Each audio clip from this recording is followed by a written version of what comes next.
हाय. तुमचंही बाळ संध्याकाळी 6 ते 9 खूप रडतंय का? पाय पोटाशी घेतंय, हातपाय झाडतंय, त्याच्यानंतर मध्येच चावतंय, अशा पद्धतीने जर बाळ रडत असेल तर हे कॉलिक असू शकतं. तर या कॉलिकमध्ये आपल्याला बाळाला कशा पद्धतीने हेल्प करता येणार आहे, हे आपण या व्हिडिओमध्ये बघणार आहोत. पण तत्पूर्वी आपण हे जाणून घेणार आहोत की कॉलिक म्हणजे नक्की काय. आपल्याला आपली पचनशक्ती डेव्हलप झालेली असते. आपल्या पोटात श्वासामार्फत, खाताना, दूध पिताना, पाणी पिताना, कुठलीही गोष्ट सेवन करताना पोटात हवा जाते. ती आपल्याला पचवता येते. पण बाळांचं तसं नसतं. बाळांना ती हवा पचवता येत नाही. त्यांना ढेकर देऊन ती बाहेर काढता येत नाही. अशा वेळेला बाळांना कॉलिकचा त्रास होतो. त्यात बाळं कायम झोपलेली असतात. आईच्या, बाबांच्या, कोणाच्या तरी हातात असतात. त्यामुळे त्यांना तसा व्यायाम नाहीये. त्यामुळे बाळांना कॉलिकचा त्रास होतो. तर या व्हिडिओत मी तुम्हाला सांगणार आहे बाळाच्या कॉलिकला रिलीफ देणारे काही उपचार. आपल्याला सगळ्यात पहिला उपचार असा करायचा आहे की संध्याकाळच्या वेळेला अगदी हलक्या हाताने, अलगद हाताने बाळाच्या पोटावर उलटा युनी मसाज करायचा आहे. उलटा यू हा मसाज बाळाला खूप मदतकारक ठरतो. थोडंसं तेल घ्या किंवा बेबी लोशन घ्या किंवा बेबी ऑइल घ्या आणि त्याने तुम्ही बाळाच्या पोटावर अगदी कमीत कमी प्रेशर देऊन हा मसाज करायचा आहे. दुसरं तुम्ही काय करू शकता, बाळाला संध्याकाळ झाली की पोटाला हिंगाचं पाणी किंवा हिंगाची पेस्ट लावू शकता. जर तुमच्याकडे खडा हिंग असेल तर मी खडा हिंग उगाळायचे आणि ती थिक पेस्ट हिंगाची बाळाच्या पोटाला लावून ठेवायचं. जर तुमच्याकडे खडा हिंग नसेल तर तुम्ही हिंगाची जी आपली रेग्युलर पावडर असते ती पावडर थोड्याशा पाण्यात मिक्स करून ती पेस्ट बाळाच्या पोटावर लावू शकता. तिसरा आणि महत्वाचा उपाय याच्यामध्ये तो म्हणजे बाळाच्या पोटाचे व्यायाम करणं. आपण सकाळी तर बाळाचे व्यायाम करतोच आंघोळीच्या वेळेला जनरली. त्याच्या पायांची सायकल करणं, उलटी आणि सुलटी दोन्ही बाजूनी सायकलिंग करणं, दोन्ही पाय पोटाशी घेणं परत सरळ करणं, एक एक पाय पोटाशी घेऊन तो सरळ करणं. अशा प्रकारचे व्यायाम आपण बाळाचे संध्याकाळीही करून घ्यायचे. साधारण 5:30-6च्या दरम्यान. म्हणजे जेणेकरून जर त्याच्या पोटात काही हवा अडकलेली असेल आणि ज्याचा त्रास त्याला संध्याकाळी होणार असेल तर ती हवा आपली बाहेर पडून जाईल. मोस्ट इम्पॉर्टंट, अत्यंत महत्वाचा उपचार. या सगळ्या प्रोसेसमध्ये बाळाला रोजचा टमी टाइम देणं अत्यंत गरजेचं आहे. बाळाचा टमी टाइम आपण दिला नाही. सुरुवातीला आपल्याला भीती वाटते. मलाही खूप भीती वाटायची की मी बाळाला पालथं कसं ठेवू, त्याच्या नाक तर दमणार नाही ना, त्याला श्वासाला प्रॉब्लेम होणार नाही ना रे, कसं. अनेकदा आपल्याला घरातली मोठी लोकही सांगतात नाही नाही तो खूप लहान आहे, आत्तापासून त्याला पालथं टाकायची गरज नाही. पण अगदी 5 दिवसाच्या बाळाला देखील घरी आल्यावरती पालथं टाकायला हरकत नसते. मला थोडंसं हे उशिरा कळलं. मी एक बाळ 10-12 दिवसाचं झाल्यावर ही कृती सुरू केली. पण तुम्ही अगदी 5-6-10 दिवसाचं बाळ असेल तरीही बाळाला पालथं टाकू शकता. तुम्हाला जर खाली गादीवर, पिलोवर बाळाला पालथं द्यायचं नसेल तर तुम्ही तुमच्या अंगावरती बाळाला पालथं घेऊन झोपवू शकता. बाळाचा tummy time plays important role in colic. त्यामुळे टमी टाइम मिस करायचा नाहीये.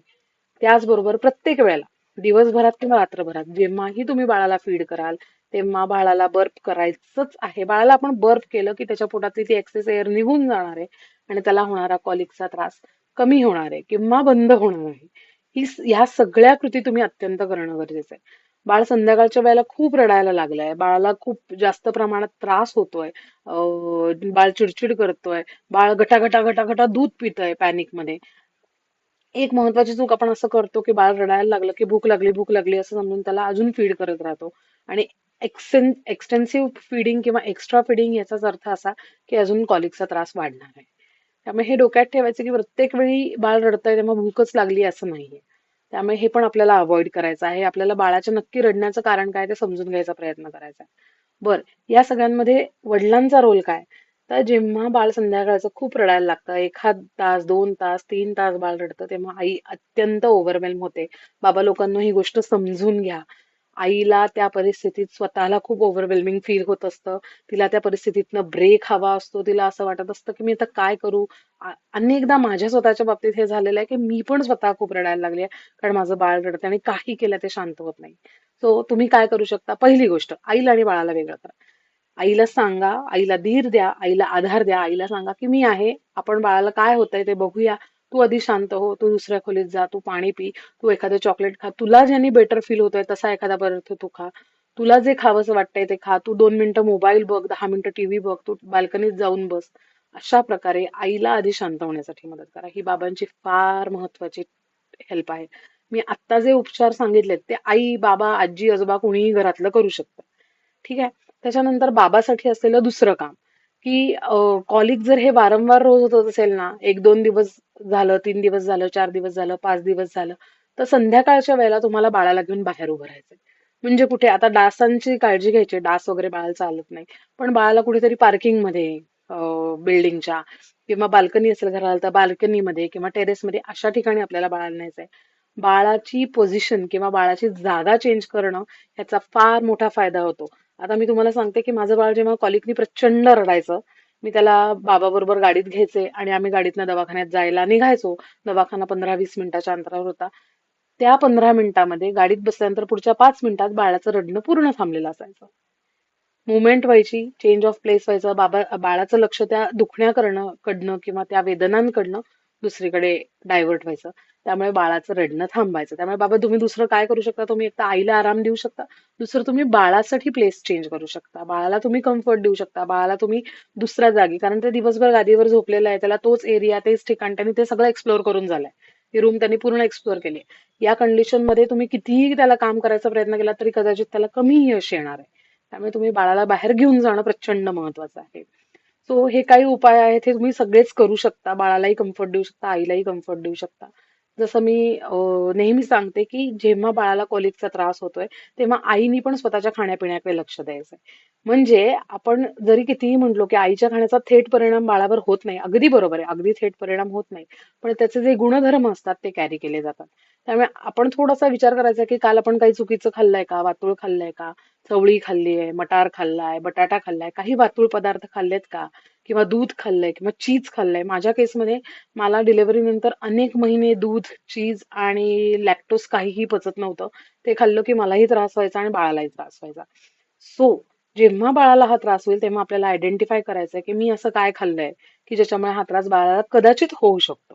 सो त्या गोष्टी आपल्याला नेक्स्ट टाइम अवॉइड करता येतात, म्हणजे बाळाच्या वेदना टळू शकतात. त्याच्यानंतर आयांना अशा वेळेला काहीतरी वात कमी करणारं, गॅसेस कमी करणारं, वातुळपणा कमी करणारं घ्यायचंय. जनरली आपण ओवा शोपाचं मिक्सर खातोच, पण नंतर नंतर आपण आळस करायला लागतो. पण जर तुमचं बाळ 6 महिन्याच्या खाली असेल, तुम्ही ब्रेस्ट फिडिंग करत असाल, तर ही गोष्ट अवॉइडेबल नाहीये. तुम्ही ओवा, शोपा, बडीशोपा ह्याचं मिक्सर दोन्ही वेळेला जेवणानंतर खाणं, त्याच्याबरोबर कोमट पाणी घेणं हे अत्यंत गरजेचं आहे. बाबा जर आई वर्किंग असेल, जर आईच्या ते लक्षात राहत नसेल, जर आई गडबडीत असेल आणि तुमचं वर्क फ्रॉम होम असेल किंवा तुम्ही जवळपास असाल, दोन्ही वेळेला नाही. समजा एका वेळेला तुम्ही जवळपास असाल, संध्याकाळी जेवताना एकत्र असाल, तर तुम्ही आईला ती आठवण केली पाहिजे, आईच्या हातात ती बरणी नेऊन दिली पाहिजे की तू हे खा, हे तुझ्यासाठीही चांगलं आहे. कारण डिलिव्हरी नंतर शरीरातला वात असाही वाढतो. त्यामुळे आयांनाही मदत वडिलांनी करणं गरजेचं आहे. Because parenting is a game we play together. Parenting is not a thing की ती सोलो केली जाईल. सो आपण दोघांनी एकमेकांना सांभाळून घ्यायचं आणि एकमेकांना मदत करायची आहे, तेव्हा आपल्याला हा जर्नी छान आणि सोपा होणार आहे. त्याच्यानंतर बाळाला जर तुम्ही बॉटल फीड करत असाल तर अँटीकॉलिक निप्पल्स जे आहेत ते आपल्याला वापरायचे आहेत. काही कंपन्यांचे अँटीकॉलिक निप्पल्स येतात ज्याच्यामुळे खूप प्रमाणात त्रास कमी होऊ शकतो. सो बॉटल फीडच्या वेळेला ही काळजी घ्यायची आहे. जर त्या प्रॉडक्ट बद्दल तुम्हाला माहिती असेल तर कमेंट करा. मी कमेंटमध्ये मी तुम्हाला रिप्लायमध्ये त्या बॉटलचं नाव सांगेन किंवा त्या कंपनीचं नाव सांगेन. शेवटचा सगळ्यात महत्वाचा मुद्दा, हे आपल्याला कधी करायचंय? हे आज बाळाला कॉलिकचा त्रास झाला, आज बाळाचं पोट दुखतंय, माझे करायचंय नाही. This is going to be our evening routine.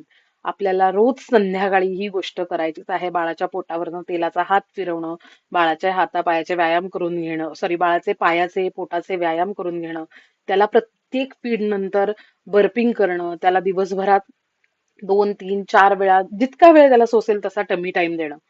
So ह्या सगळ्या गोष्टींची आपल्याला जर आपण एकत्रित काळजी घेतली आणि if we make it a part of our routine, तर बाळाचा त्रास 3 ते 4 दिवसात खूप प्रमाणात कमी झालाय आणि पुढच्या 7 दिवसानंतर तो बंद झालाय हे आपल्या लक्षात येईल.